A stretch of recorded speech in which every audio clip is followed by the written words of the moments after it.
Andrew Katumba wa Mbara Coffee Park yahereza Radio West y'Ekinihiro huto bunuzi hico rwija kubaho ebirabe na bitanu bikoze kwa mshanje mwaka ogu omuchayi kacheka agwashirinzo mutwaro gumagunka ndakunda munonga wungereza bwanyu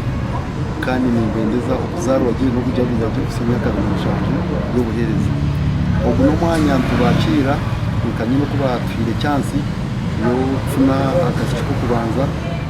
kutebekanisiza amazaro masaniza kigemu y'imyaka 2007 ya Radio West birabe na bitanu byo kwa mshanje n'ibirabe na mutaga. Katumba inte yajkwatsa manager wa Radio West Dickson Nandinda kandi yajumkwatsa hada Mbara Coffee Park erukushangwa aruguto rwantare aho murembo rwambara ina basafumba hasoni kandi remera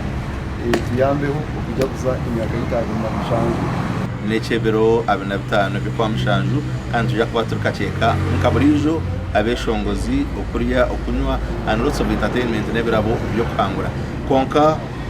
nyenda kwebaza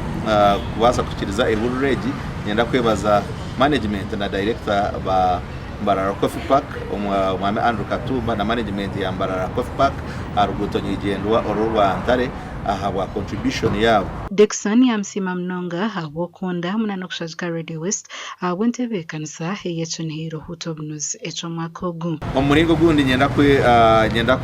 kweta abantu no kwisya ngu orwa katano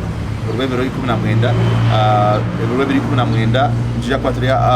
Mbara Coffee Park twina akasikika Radio West kandi abeshongozi twinaho bingi abakozi ba Radio West bona abobura n'aba TV West ndija kuba baratayari ahamwanya yago njya kwaturoho twena ombwijwire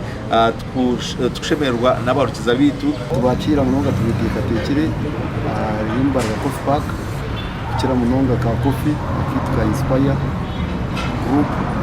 shango bashamire n'ibindi byo kurya n'ibyo kunywa byona bogezana motoka ikimo cyona kirubuheza tubwine Ekinihiro huto bunuzi cha Radio West njija kwindira omuchayi kacheka ebirabe na bitanu byokweza kwa mshanje kandi nahija kuba hariho abeshongozi bamana barakucamire ebirabo nyamwinji otebirwe okurya no kugashura abantu mwena tubeta mwijo mwinji entabazireba zatanka kutahabu kandi obatu akizente kikumi kandi tekateka abantu bongera kuraganisa abantu bongera kureta mwije tujaguze imyaka na mshanju kandi ibyo kunywa beshongozi baburi muringo kwangure burabo wija tokwijagaraka yuko kwaje ko warata mu Kinihiro tagaraka yuko kwija gasha kwa Aidan Bataringaya.